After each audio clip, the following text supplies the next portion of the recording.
A master of Japanese animation has come out of retirement, so let's light a fire and take to the skies as The Boy and the Heron makes its way to American theaters. When production for The Boy and the Heron began in 2016, it was a slow process, with director Hayao Miyazaki reportedly directing a minute of animation every month. The release date was at one point supposed to coincide with the 2020 Summer Olympics in Tokyo. The games ended up being delayed to 2021 because of the COVID-19 pandemic, but The Boy and the Heron still wasn't ready in time. In December 2022, Studio Ghibli confirmed that the movie would arrive in Japanese cinemas the following summer, and indeed, The Boy and the Heron opened on July 14, 2023. G-Kids has acquired the rights to release the film in North America, and it will hit cinemas nationwide on December 8, 2023. It had its North American premiere at the Toronto International Film Festival on September 7th, and then its US premiere happened at the New York Film Festival. The Boy and the Heron features several well-known Japanese voice actors, though the main character is played by a relative newcomer, Soma Sentoki, who only started acting in 2019 and has less than half a dozen credits to his name. Ko Shibasaki and Masaki Suda also star, and there's a special appearance from Takuya Kimura. The cast for the English-dubbed version is also quite the star-studded affair. Christian Bale is voicing Shoichi, the father of the main character. His son is being played by Luca Padovan, who's probably best known for the thriller series You. The mystical Heron of the title is being voiced by none other than Robert Pattinson. The rest of the English cast consists of Gemma Chan, Willem Dafoe, Florence Pugh, Karen Fukuhara, Dave Bautista, and Mark Hamill. The man in the director's chair for The Boy and the Heron is Hayao Miyazaki, who is perhaps the biggest name in the history of Japanese animation. This is the first movie he's directed since 2013's The Wind Rises. It will be his 12th feature film, and supposedly his last. However, it should be noted that this isn't the first time that Miyazaki has teased the end of his career. He first announced his retirement in the late 90s before returning to direct Spirited Away in 2001. He retired again in 2013 and then once more in 2018. Producer Toshio Suzuki is skeptical this time as well, as he put it in a recent interview. "I don't believe it. As long as he lives, Miyazaki will probably continue to make films." Whether The Boy and the Heron ends up being Miyazaki's swan song or not, the buzz is making it clear that it is not to be missed.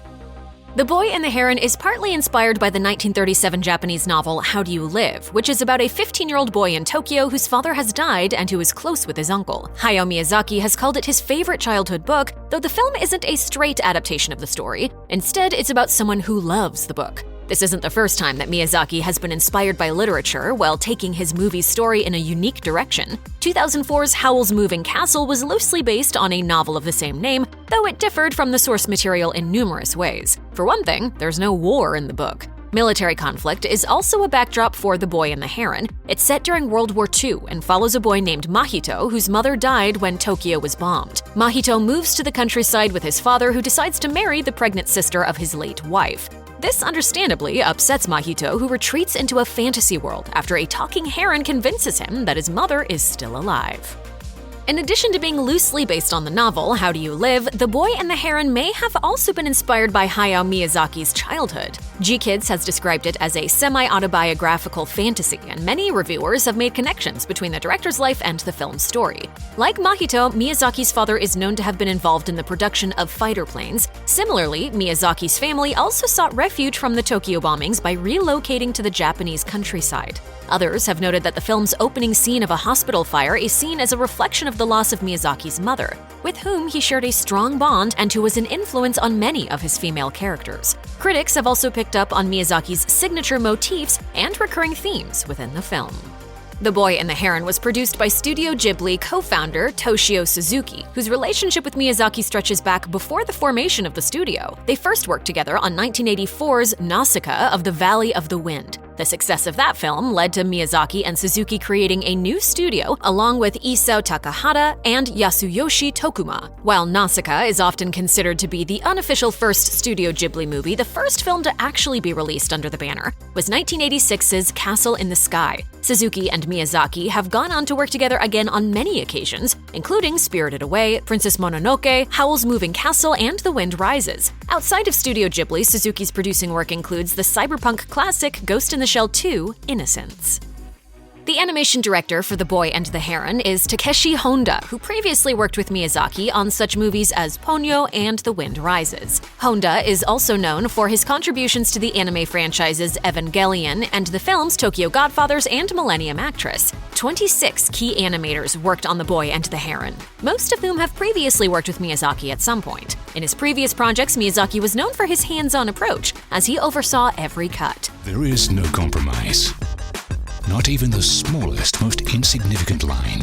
But in the case of The Boy and the Heron, Miyazaki has reportedly backed off a bit. Rather than micromanaging the animation, he's chosen to instead focus his time and energy on crafting the storyboards while entrusting Honda to supervise the animation process.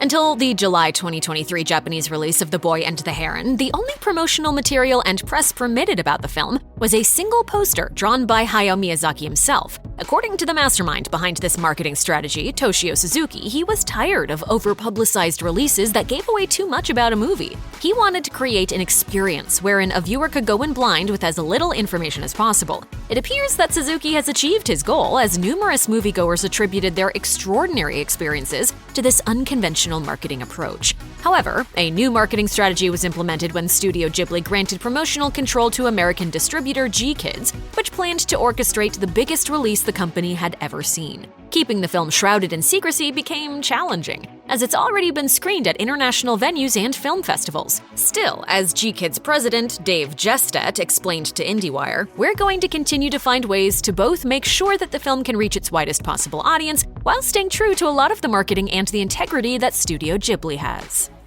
The Boy and the Heron is one of the longest films that Studio Ghibli has ever released. Clocking in at 124 minutes, it's just about the same length as the Oscar-winning Spirited Away. There are a few Ghibli movies that are even longer, though. The Wind Rises and Castle in the Sky both clock in at 126 minutes, while Princess Mononoke is the second longest Ghibli film at 133 minutes. But the title of longest Ghibli feature goes to 2013's The Tale of the Princess Kaguya, which runs 137 minutes. That's more than an hour longer than the studio's shortest flick, 2002's The Cat Returns.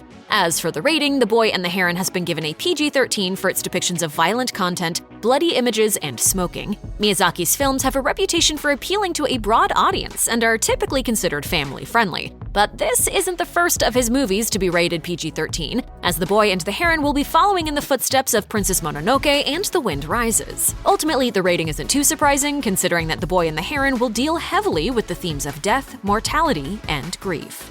This world is filled with the dead.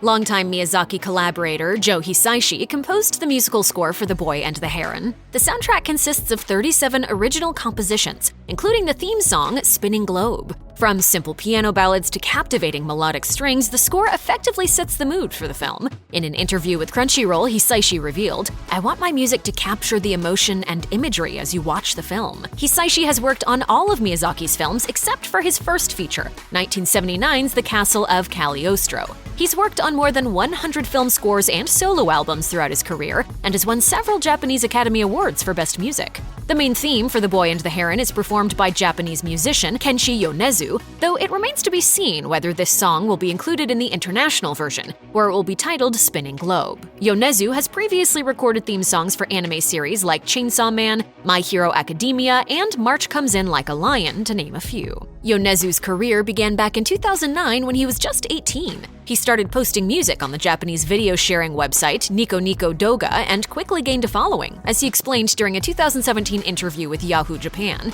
"The core thing I pay most heed to is looking for the common points between myself and the other party."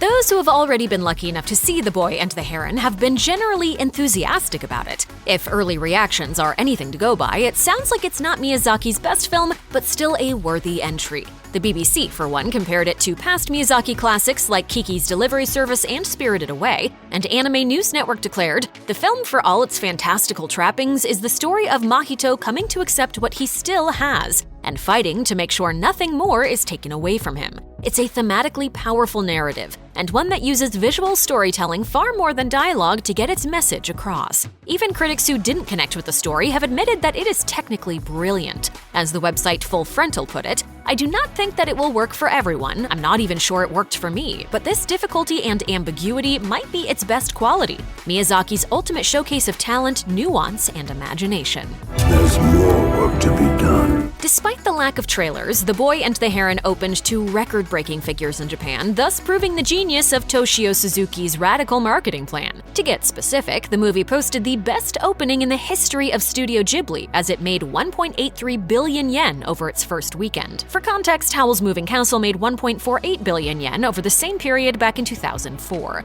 The Boy and the Heron also set a new IMAX record in Japan, making $1.7 million from Friday to Sunday. That might not sound like a huge figure, but Japanese movie-going habits are very different compared to the United States, with films typically earning money at a slower pace and staying longer in theaters as word of mouth spreads. By the end of the first week of October 2023, The Boy and the Heron had grossed over 8.4 billion yen in Japan, and the first signs of what is expected to be a strong overseas performance were showing. It also dominated the South Korean box office in its opening weekend, and also broke opening day records when it hit Cineplexes in France. Time will tell very soon if it can pull off the same feat in America.